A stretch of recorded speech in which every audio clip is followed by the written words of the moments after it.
crochet friends, welcome back to my channel.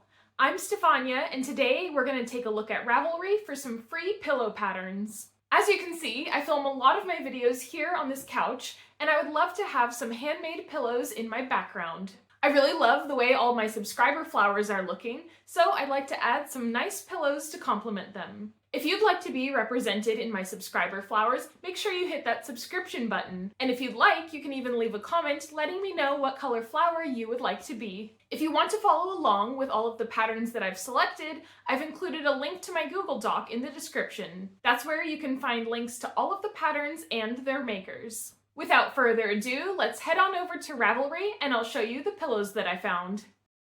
There were so many incredible pillow designs to look through on Ravelry. I initially curated a list of 50, but decided to narrow it down for the scope of this video. After narrowing down the list, I also sorted the remaining 20 patterns into 3 different categories: fun textures, bold patterns, and nature-inspired designs. First, let's take a look at some pillows with fun textures. If you've seen other of my pattern inspiration videos, you may have noticed that I tend to be drawn towards designs that feature different textures. So here are 7 pillows that I would love to run my hands over. Starting out, we have this crochet knot pillow by Faith Adeneau. This pillow is created by crocheting a long tube, then tying it into this beautiful knot.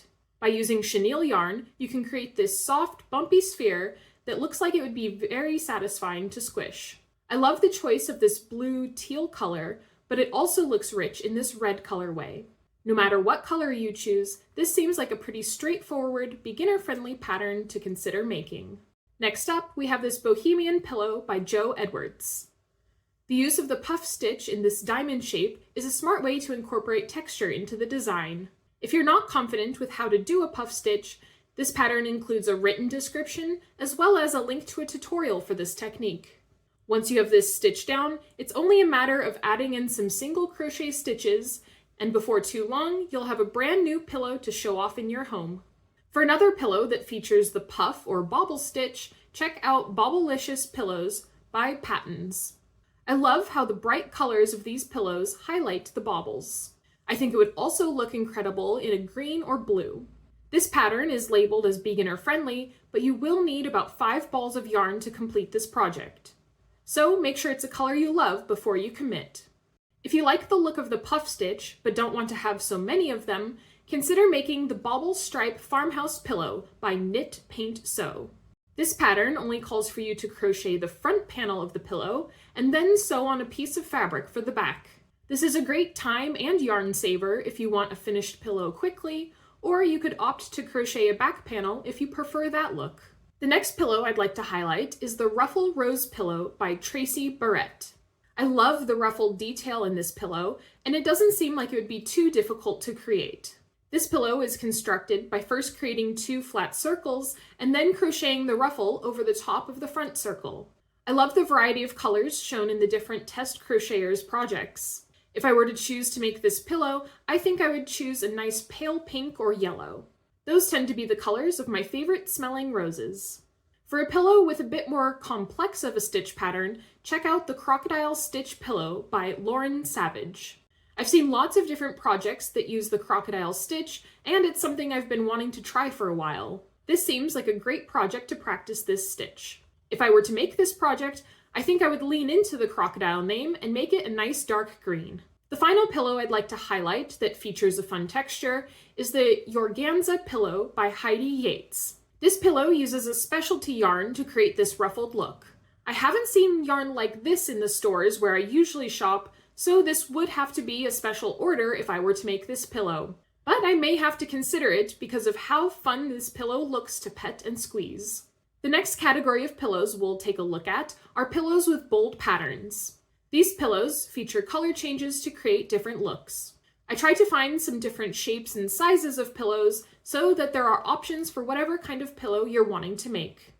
Starting off, we have the Radiant Stripes Cushion by Kirsten Ballering. This pattern features special glow-up yarn, which glows in the dark, adding an extra layer of interest. But even if you just use standard yarn, this fun striped pattern is sure to add some brightness to your life. This pattern instructs you how to crochet 16 striped squares, attach them to form the front panel, and then sew it on to a pre-made pillow cover. If I were to make this pattern, I would make my stripes the colors of the rainbow. Next up, we have the Optical Illusion Pillow by Erica Elfsberg. I really like the look of this optical illusion and the colors chosen in this example. If you choose to make this pattern, don't be shocked if you click the link to the free pattern and see a bunch of Swedish. Just scroll down and you'll easily find the pattern also written in English using American crochet terminology. In this pattern, you'll make each of the different colored diamonds, then attach them to each other. This makes it easy to customize this pattern to make whatever size pillow you'd like. The next pillow I want to highlight is the Canal Houses Cushion by Esme Crick. This pillow features houses that you might see along the canals of Amsterdam. This is a really darling pattern that I would love to have in my space. If I were to make it, I think I would choose to make the houses orange to honor the Dutch national color. For a circular pillow option, we have Big Splash by Yvonne van Zyl. This pillow uses both tapestry and surface crochet techniques, so it may be better suited for more advanced crocheter. I really like the blue and white colorway of this example pillow, but it also looks incredible in the other colorways shown. I think if I were to make this pillow, I would use a blend of blues and purples to have the pattern really pop. The final bold pattern pillow I'd like to share is the Boho Bolster Pillow by Amy Gunderson. I really like the concept of this pillow and how each stripe has a different pattern. I also don't have any pillows in this shape, so this would be a nice one to add to the pile. The colors are varied, but still go nicely together. This is definitely making the short list of what pillow I'll end up making for myself. The last category of pillow patterns I'd like to highlight are nature-inspired pillows. You may have noticed I'm a nature-loving girly, so I'm drawn to patterns that speak to that part of me. As I look for what pillows I'd like to make for my crafting space, these are definitely towards the top of the list. Starting off, we have the Among the Ferns Nature Swirls Pillow by Sarah Baran. I really like the colors chosen for this pillow. The black background really makes the green fern pop. The spirals of the closed ferns also add an interesting and unique detail. This looks like a nice option to combine bold color work with a nature theme. Following the fern theme, we have the Fern Cushion Cover by Burgundy and Blush. This fern image is a bit more simple than the previous one, but that doesn't mean that it is less impactful. I like how clean and crisp this design is, and how it adds interest to the space without being too loud. If I were to make this design, I think I would try to mimic the colors used in the example. For a floral theme, check out the Cute Flower Pillow by Viv Crochets. I like how you can instantly identify the flower in this pattern.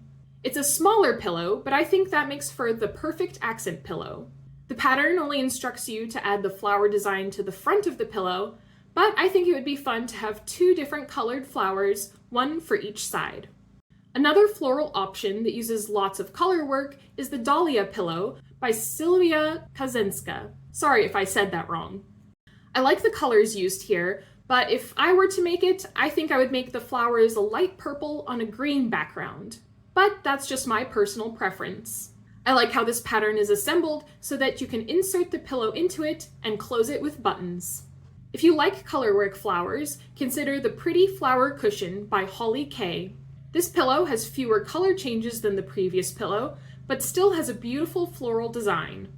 I really like the color choices used here, and I think it would also look lovely with a nice sky blue background. For a different way of adding florals to your space, we have the Petal Pillow by Patterns. This pillow is constructed as a flat rectangle, and then you make and sew the flowers on top. I like the texture this adds to the pillow, and it opens the possibilities of changing the color of the background or each of the flowers. If you're a fan of flowers and granny squares, you may want to make this Flower Cushion Square by Eloise Sismer. This is a great project to make if you have a lot of colors of scrap yarn, as you can make each square unique. The pattern instructs you to make a bunch of squares and then sew them all together, so it's easy to adapt into whatever size pillow you'd like to make. Last but not least, we have the Millefeuille Cushion by Miriam van de Bilt. This pattern has you create these floral hexagons, then attach them to a moss-stitched back. I love the way this looks like a field of flowers. Making the backgrounds different shades of green was a really great choice. Thanks for watching till the end of the video. If you liked this video, leave a like and share it with someone that you think will enjoy it as well. That's the best way to tell the algorithm that this video is worth sharing. There's so many incredible patterns to choose from, and having this large selection doesn't make that choice any easier. I think I've narrowed down my selection to these couple of pillows, but I'm still not sure which one I should make first. Let me know in the comments which one you think I should make, or which one you would love to have in your space. I plan on making a video showing the pillow making process, so make sure you're subscribed if you don't want to miss out on that. Thanks so much for watching, and I'll see you next time. Bye!